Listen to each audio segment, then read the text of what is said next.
झटपट टेस्टी चमचमीत आणि असा पावटा बनवण्यासाठी आपण हा ताजा पावटा सोलून घेतलेला आहे आणि तव्यात तेल टाकून थोडंसं कांदा, ओले खोबरे आणि टोमॅटो परतून घेत आहोत. त्यातच थोडं लसूणही घातलेलं आहे.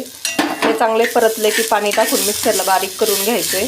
कढई गरम झाली की त्यात एक पळी तेल, त्यात अर्धा चमचा जिरं, 7-8 कढीपत्त्याची पाने, त्यात अर्धा चमचा हळद, अर्धा चमचा लाल तिखट, अर्धा चमचा घरी बनवलेला आणि अर्धा चमचा गोडा मसाला.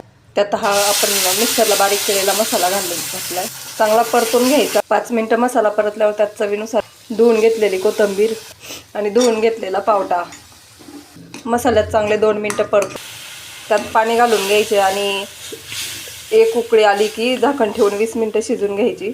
20 मिनिटं कमी गॅसवर झाकण ठेवून कमी गॅसवरच शिजवायची. 20 मिनिटानंतर आपली भाजी शिजून रेडी आहे.